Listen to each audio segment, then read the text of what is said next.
Minggu ini secara resmi kita masuk di dalam visi gereja tahun 2022 ini, yaitu tahun apa saudara? Tahun mimpi-mimpi dan penglihatan atau dreams and vision. Ya. Nah, yang dimaksud dengan mimpi itu adalah visi kehidupan. Apakah visi itu? Visi itu adalah cita-cita.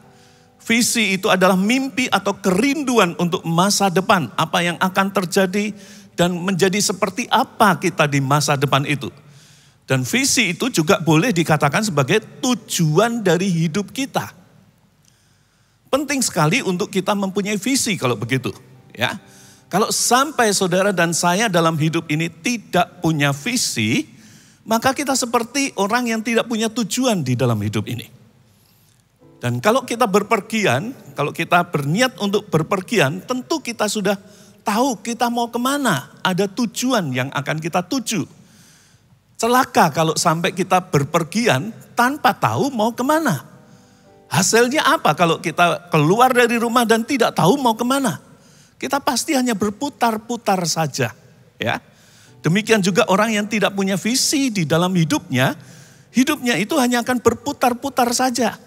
Ada orang yang berkata seperti ini, kalau saya sih yang penting mengalir aja. Kayak air itu, ya. Nah, saudara harus ingat bahwa air itu mengalirnya turun ke bawah, bukan naik ke atas. Saudara dan saya sebagai anak Tuhan, ditetapkan oleh Tuhan bukan untuk turun, tetapi akan dibawa semakin naik, amin. Ya. Nah, orang yang tidak punya visi di dalam hidupnya, Alkitab memberikan gambaran seperti ini. Dalam Amsal pasal 29 ayat yang ke-18. Ya, dalam bahasa Indonesia itu dipakai kata, bila tidak ada wahyu, menjadi liarlah rakyat. Kalau di dalam terjemahan King James Version, itu dikatakan, where there is no vision, the people perish. Ya. Kalau tidak ada visi, maka rakyat menjadi mati atau menjadi binasa. Binasa itu karena apa? Karena kalau orang tidak punya visi dalam hidupnya itu tidak punya tujuan, maka kehidupannya itu akan menjadi sia-sia, tidak jelas saudara. Ya, dan itu yang dikatakan sebagai kebinasaan. Itu yang dikatakan menjadi liar. Liar itu nggak tahu mau apa, ya, tidak jelas semuanya. Nah, kalau kita mempunyai visi, maka segala kesulitan itu akan kita pandang sebagai tantangan. Dan setiap kali kita menghadapi tantangan itu akan membawa kita semakin naik. Kalau kita tidak punya visi, maka kesulitan itu jadi masalah yang akan membawa kita semakin turun. Ya, semakin turun. Karena itu mari kita punya visi di dalam kehidupan kita. Ada amin? Yang setuju lambaikan tanganmu. Berikan kemuliaan untuk nama Tuhan. Haleluya. Bapak Ibu saudara sekalian. Di hari ulang tahun saya yang ke-55 tahun, yaitu 6 tahun yang lalu, ya. Waktu itu ketika masuk di usia 55 itu saya sadar, ini usia yang sudah tidak muda lagi. Sehingga dalam pikiran saya, kayaknya saya harus siap-siap untuk pensiun, ya.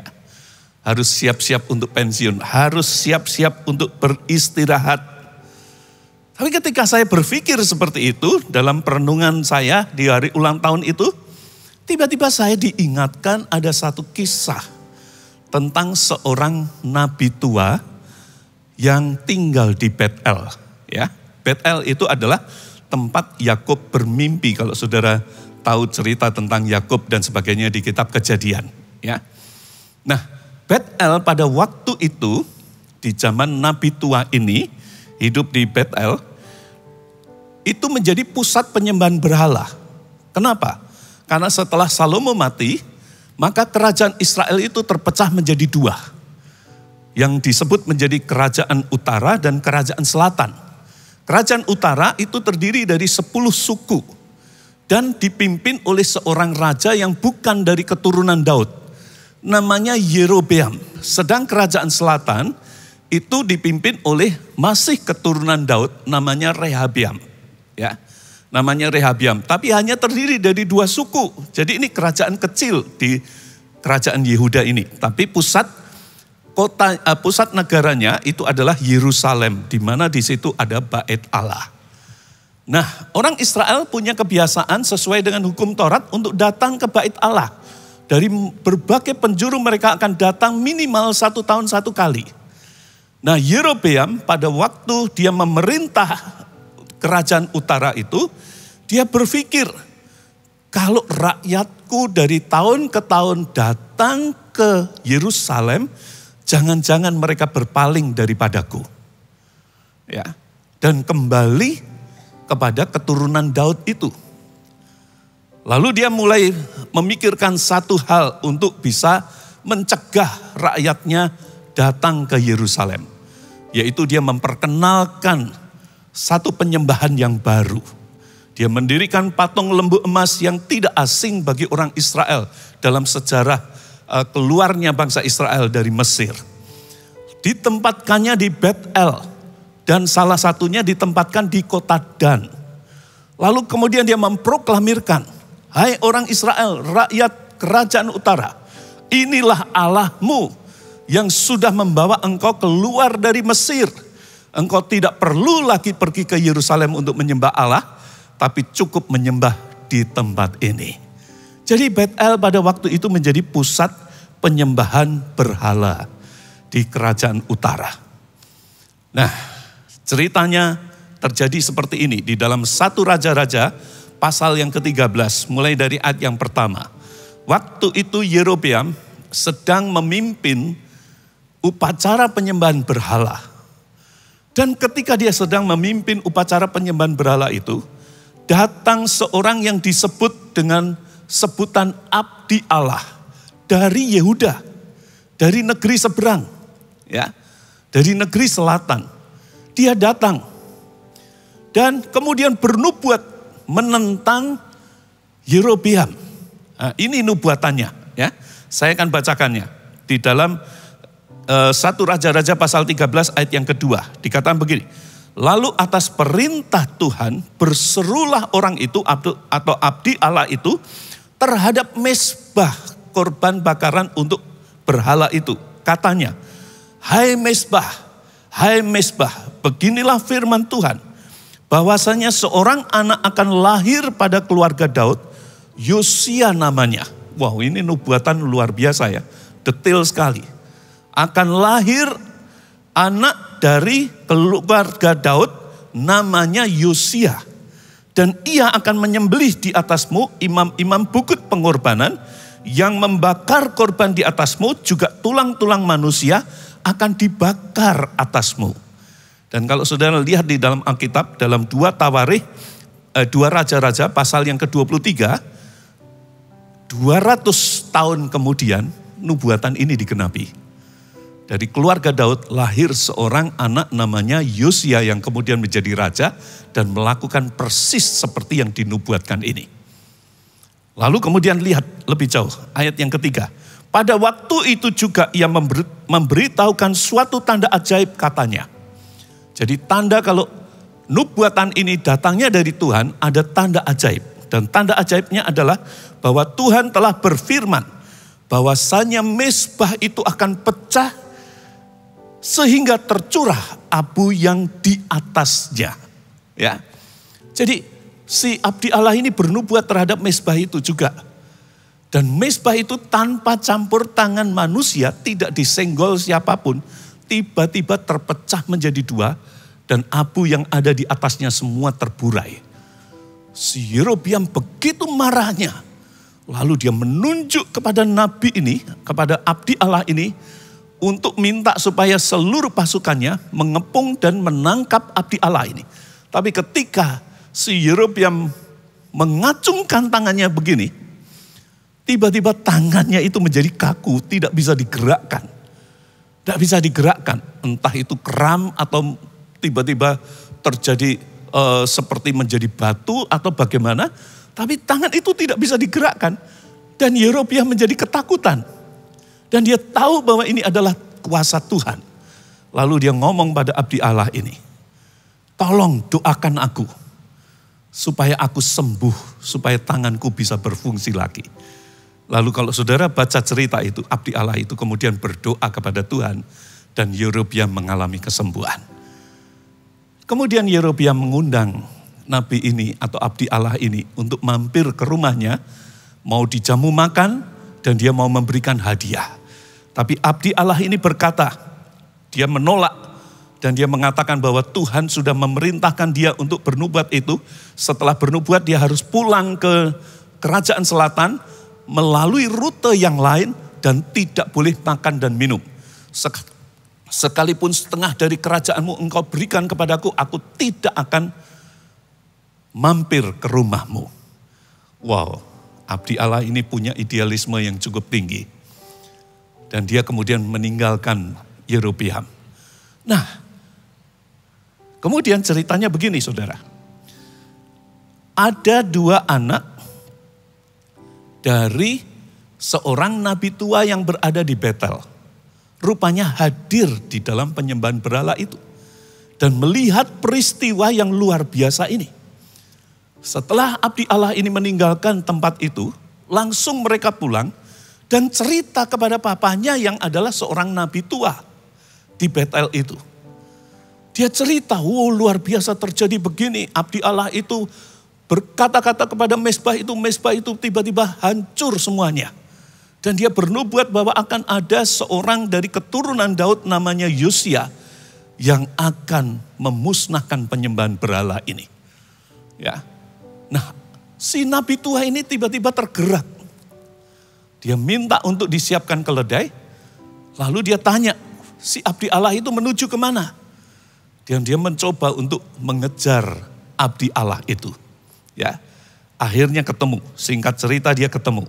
Ya, lalu dia mengundang abdi Allah ini untuk datang ke rumahnya dan makan dan minum. Ya, dia mau menjamu abdi Allah ini. Tapi abdi Allah ini menjawab yang sama seperti yang dia jawab terhadap undangan dari Yerobeam.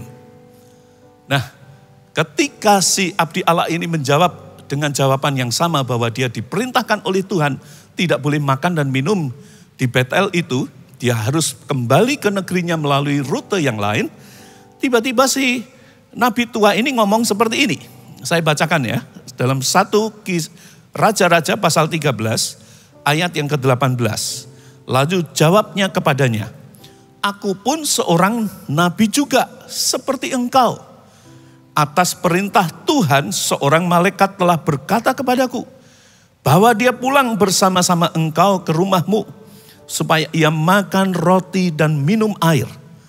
Lalu firman Tuhan berkata, tetapi ia berbohong kepadanya. Dan sayangnya saudara, dalam cerita ini abdi Allah tersebut percaya dan mengikut kepada nabi tua ini. Pulang ke rumah nabi tua itu untuk makan dan minum. Melanggar perintah Allah. Ya, yang akibatnya adalah kematian bagi dia. Nah, waktu membaca cerita ini dan merenungkannya, muncul banyak pertanyaan. Ya, dan saya yakin ketika saudara mendengar saya menceritakan ini juga muncul banyak pertanyaan di pikiran saudara. Ya, pertanyaan yang pertama, kalau dia dibohongi, apakah Roh Kudus tidak mengingatkannya? Bukankah abdi Allah ini sedang penuh dengan Roh Kudus sampai dia berani bernubuat menentang seorang raja? Ya, apakah Roh Kudus tidak memperingatkannya? Saya yakin Roh Kudus memperingatkannya. Ya, Kain aja yang punya niat sedang sakit hati pun diperingatkan oleh Roh Kudus. Yudas pun beberapa kali diperingatkan oleh Yesus. Petrus pun diperingatkan oleh Yesus. Saya yakin abdi Allah ini juga diperingatkan, ya, diperingatkan. Tapi abdi Allah ini entah kenapa ya, kok dia percaya dan mau ikut kebohongan dari nabi tua itu. Entah mungkin dia sungkan, atau mungkin dia memang lapar dan haus. Lalu dia menyerah kepada kebutuhan perutnya itu, ya. Dia langsung percaya saja. Bapak Ibu Saudara sekalian, saya belajar dari perenungan ini bahwa iman itu bulat, yang Yesus katakan seperti biji sesawi, bulat. Ya, bulat itu artinya tidak boleh dikompromikan. Iman itu tidak boleh dikompromikan. Hidup beriman itu harus tegas, ya, harus tegas, harus bulat, tidak boleh ada kompromi. Dalam menjaga iman kita harus berani berkata tidak, sekalipun ada rasa sungkan di dalam hati kita. Kita harus berani berkata tidak. Saya percaya kepada Allah. Sama seperti Petrus dan Yohanes ketika berada di hadapan mahkamah agama. Mereka dilarang untuk memberitakan nama Yesus. Mereka berkata, pilihlah mana yang kamu mau pilih. Yaitu takut kepada manusia atau takut kepada Allah. Kalau kami takut kepada Allah. Dan kami tidak takut kepada manusia. Tidak ada sungkan. Menjaga iman tidak boleh pakai sungkan. Setuju? Lambaikan tangan kalau saudara setuju. Wah, berikan kemuliaan untuk nama Tuhan sekali lagi. Ya. Nah, sementara mereka makan bersama saudara, Nabi tua ini mendapat firman Tuhan yang menegur ketidaktaatan dari abdi Allah itu. Dia katakan karena kamu tidak taat, karena kamu memberontak terhadap perintah Tuhan, maka mayatmu tidak akan dikuburkan di kuburan nenek moyangmu. Ya. Nah, pertanyaan yang kedua adalah, mengapa Tuhan memakai nabi tua yang jelas-jelas berbohong ini untuk bernubuat? Karena nubuatannya yang ini digenapi kemudian. Ya. Nah saudara, Tuhan itu bisa pakai siapa saja untuk memberikan teguran. Kepada umatnya, kepada hambanya. Dia bisa pakai siapa saja. Bahkan di dalam Alkitab, keledai pun dibuat Tuhan untuk berbicara, memperingatkan Bileam. Ya. Kemudian Tuhan juga bisa memakai raja kafir, raja penyembah berhala, yaitu Koresi, untuk membawa umat Tuhan kembali ke negerinya, menggenapi nubuatan dari Tuhan. Bisa. Jadi Tuhan bisa memakai siapa saja. Ya. Jadi saudara kita ini harus peka. Harus peka. Tuhan tuh bisa pakai siapa saja. Dia bisa pakai anak kecil. Dia bisa pakai orang percaya. Dia bisa pakai hamba Tuhan. Bahkan dia bisa pakai bukan hamba Tuhan dan bukan orang percaya. Untuk memberi teguran. Nah yang penting adalah kita ini peka. Lalu yang ketiga, mengapa nabi muda ini akhirnya dihukum mati oleh Tuhan? Bukankah dia korban? Nah pelajaran ini penting saudara. Ketika saya merenungkan ini saya dapat satu kebenaran begini. Bahwa berbuat dosa, pemberontakan itu adalah keputusan pribadi. Tanggung jawab pribadi. Kita tidak bisa beralasan di hadapan Tuhan bahwa saya hanya korban. Tidak bisa. Tidak bisa. Ya, Tuhan itu adil. Setiap kesalahan kita harus kita pertanggungjawabkan di hadapan Tuhan. Dan nabi tua ini juga harus mempertanggungjawabkan kesalahannya. Dia tahu dengan jelas Tuhan sudah berfirman, bahkan dia melihat kuasa Tuhan menyertai ketika dia bernubuat atas perintah Tuhan.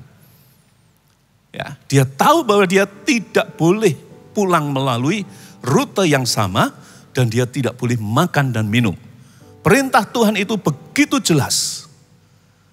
Dia tahu itu. Kenapa hanya karena seorang yang tidak dia kenal, yang mengaku sebagai nabi, dan katanya didatangi oleh malaikat atas perintah Tuhan untuk membatalkan perintah Tuhan, dia percaya. Dan Alkitab tidak mencatat bahwa nabi abdi Allah ini setelah nabi tua itu bernubuat memberikan teguran, dia bertobat, tidak dicatat di situ. Sehingga akhirnya ketika mereka selesai makan dan minum, abdi Allah ini kemudian pergi, naik keledai, ya. Lalu di tengah jalan dia diterkam oleh singa, dia dibunuh mati, mayatnya tergeletak di situ, singanya duduk, dan keledainya juga berdiri di samping dari mayat itu. Sampai nabi tua ini mendapati mayat dari si abdi Allah ini. Ya. Perbuatan dosa itu personal. Ya, kita tidak bisa beralasan di hadapan Tuhan. Harus kita pertanggungjawabkan secara pribadi. Jelas? Amin? Oke. Nah, oke. Sedang dari nabi tua itu, saya mendapatkan pelajaran begini. Yaitu yang pertama, nabi tua itu tidak punya visi di dalam hidupnya sebagai nabi. Ya, dia tidak punya visi dalam hidupnya sebagai nabi. Sekalipun dia mempunyai predikat atau jabatan nabi. Kalau ditulis sebagai nabi itu artinya dia pernah ditabiskan atau berada di dalam kelompok nabi. Dan bernubuat sebagai nabi. Tapi dalam hidupnya dia sudah tidak punya visi lagi. Ya. Dan itu terlihat bahwa dia tidak punya idealisme. Dia tidak punya idealisme. Seorang yang disebut nabi tentunya punya visi untuk melayani Tuhan. Dan kalau dia punya visi, dia tentu punya idealisme. Idealisme itu apa, saudara?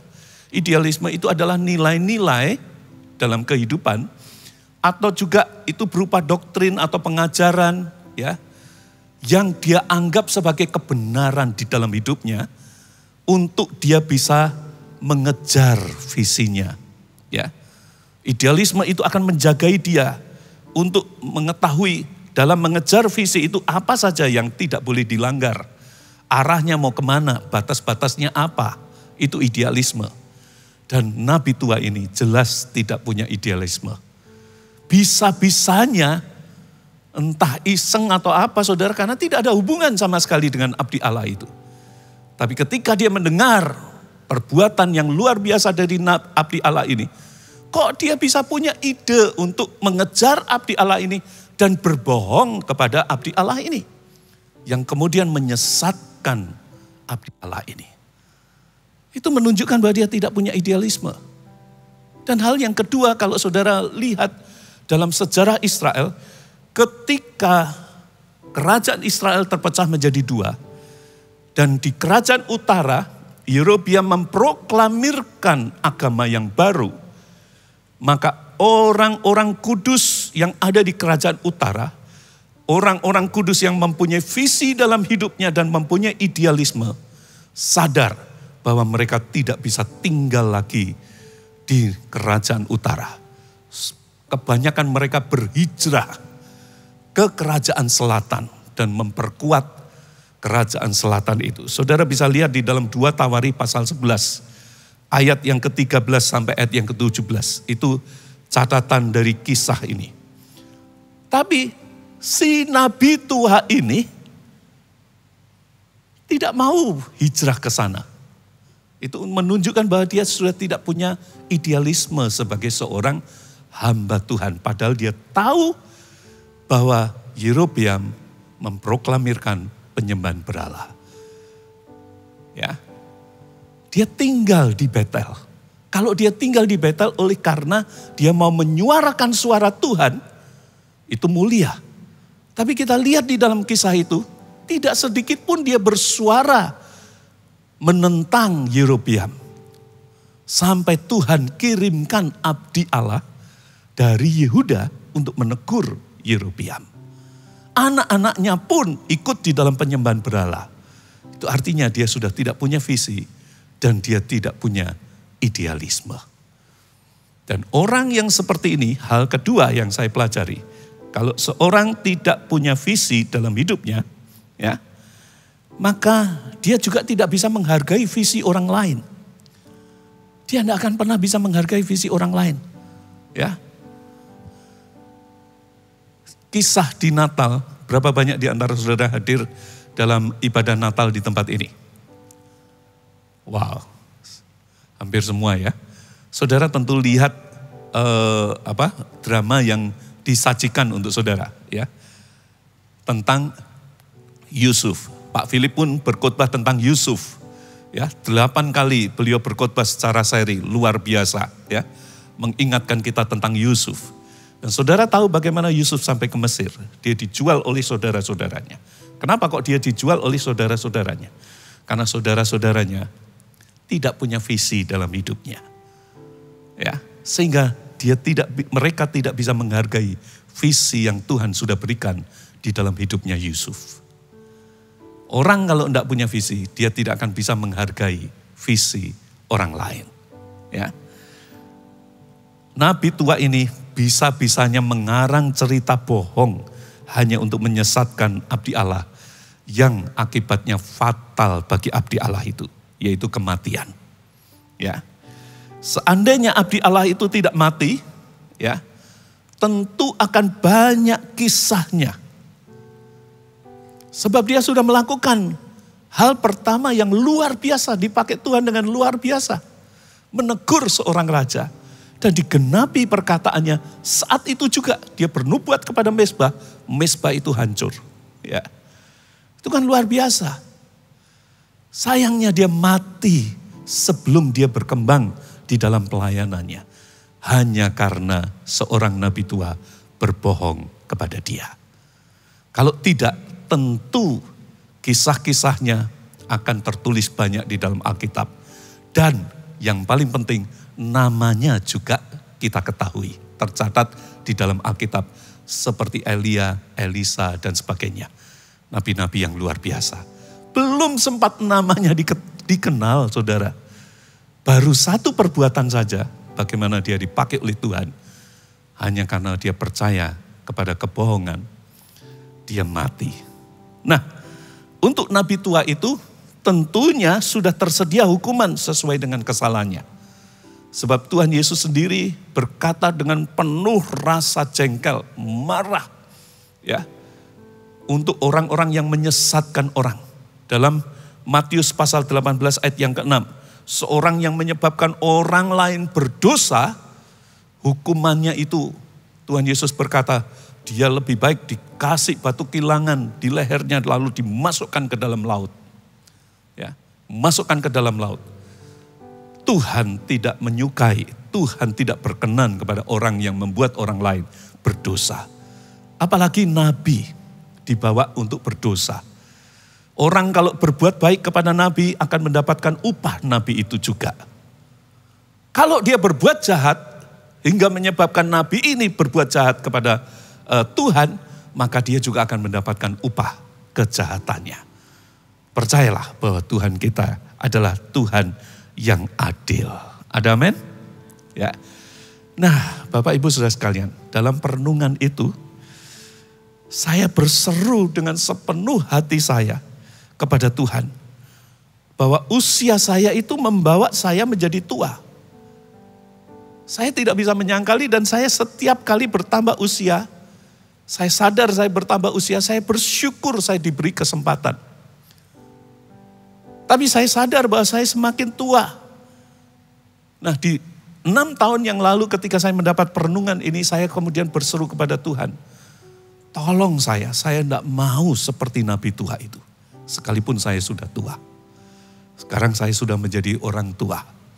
Saya sudah menjadi opa. Punya cucu yang tahun ini akan masuk ke SMA. Betapa tuanya saya. Tapi saya tidak mau disebut sebagai nabi tua seperti di dalam Alkitab itu. Saya tidak mau Tuhan. Saya berseru-seru kepada Tuhan. Dan saya berserah kepada Tuhan, mohon pimpinannya. Saat itu tiba-tiba saya disadarkan, kamu harus bersyukur. Loh, kenapa kok saya harus bersyukur? Sebab di mana kamu sekarang berada? Tiba-tiba saya sadar bahwa saya berada di satu gereja, namanya Gereja Mawar Syaron. Kenapa saya harus bersyukur? Diminta oleh Tuhan untuk bersyukur. Karena gereja ini adalah gereja yang bergerak di dalam visi Tuhan. Amin. Ya. Ya. Gereja ini bergerak di dalam visi Tuhan. Sejak mulai berdiri sampai dengan hari ini bergerak di dalam visi Tuhan. Gereja ini tidak sekedar mengadakan ibadah sebagaimana seharusnya gereja. Tapi gereja ini mempunyai inti kegiatan yaitu menggenapi visi Tuhan. Dan visi Tuhan itu adalah mandat dari amanat agung. Amanat agung di dalam Matius pasal 28 ayat 19 sampai ayat yang ke-20.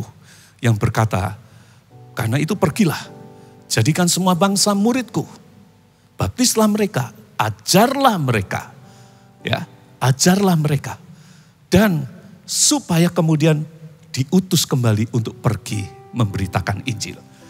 Jadi 3 inti kegiatan utama di gereja ini yang menjadi kehidupan gereja ini untuk menjadi tujuan untuk mencapai tujuan atau visi, yaitu adalah memberitakan Injil, memuridkan dan mengutus. Ya, mengutus. Saya tiba-tiba disuruh untuk bersyukur oleh karena saya melihat ini. Ya. Harus bersyukur semua hamba-hamba Tuhan yang berada di gereja ini muncul dari hasil 3 kegiatan ini. Ya, penginjilan, pemuritan, dan pengutusan. Karena itu kalau berada di gereja Mar Sharon ini, jangan hanya kepingin jadi jemaat saja saudara. Jangan hanya kepingin namamu tercatat secara resmi di buku induk kejemaatan di gereja Mar Sharon ini. Sehingga saudara kemudian punya NIC. Jangan itu saja. Saudara harus tahu bahwa di sini ada pemuritan. Saudara dipanggil semua untuk menjadi murid. Supaya kita bersama-sama memikul mandat amanat agung ini dalam visi yang besar dari gereja ini yang Tuhan sudah berikan kepada gereja ini. 1000 gereja dan 1 juta murid. Dan untuk mencapai ke sana, kita ada tahun atau masa perantaranya, yaitu 2030. Berapa saudara? 300 gereja. Kenapa harus merintis gereja? Karena kita sadar bahwa penginjilan yang paling efektif adalah perintisan gereja. Itu adalah penginjilan yang paling efektif. Kita tidak hit and run. Kita tidak hanya memberitakan Injil lalu kita tinggal. Tidak. Tapi kita memberitakan Injil dan setiap orang yang percaya dibaptis kemudian dimuridkan. Dan hasil dari pemuritannya mereka akan diutus masuk ke dalam dunia ini untuk bersama-sama dengan gereja ini memberitakan Injil. Wow, saya bersyukur. Saya bersyukur. Saya menjadi tua di gereja yang dengan visi yang besar itu. Sehingga saya tidak kehilangan visi. Dan ketika saya mengadopsi visi dari gereja ini, saya menemukan idealisme-idealisme seperti yang diajarkan oleh gembala kita. Apa yang harus kita lakukan, apa yang tidak boleh kita lakukan, dan apa yang harus kita bangun di dalam hidup kita ini. Luar biasa. Karena itu, pada kesempatan pagi hari ini, saya ingin juga menyerukan kepada saudara, usia saudara itu akan terus bertambah, menua. Sekalipun saudara sekarang masih usia 20 tahunan atau 30 tahunan, saudara tidak akan pernah bisa menolak bahwa usia saudara pasti akan bertambah. Apalagi bagi saudara yang sudah di atas 50 tahun. Ya. Kita semakin menua. Ya, kalau tidak mau menua, saya bilang sama orang yang bilang begitu, saya mau tetap muda. Kalau gitu saya doakan supaya umurmu berhenti. Kalau umur berhenti kan berarti mati ya. Banyak teman-teman saya yang umurnya nggak bisa segini, saudara. Kalau kita bisa bertambah terus usia kita, itu karena Tuhan masih memberikan kepercayaan kepada kita. Ada amin? Itu karena Tuhan ingin saudara dan saya mendapat kesempatan untuk menghasilkan sesuatu dalam hidup ini. Miliki visi gereja ini dalam hidupmu. Karena visi ini adalah mandat dari amanat agung. Visi dari Tuhan Yesus sendiri. Dan di gereja ini kita sudah mencanangkan sebagai tahun mimpi dan penglihatan. Itu artinya siapa saja boleh bermimpi. Karena Tuhan bisa memakai siapa saja. Tidak ada batasan usia. Bahkan Pastor Philip pun mengatakan bahwa langit pun tidak menjadi batasnya.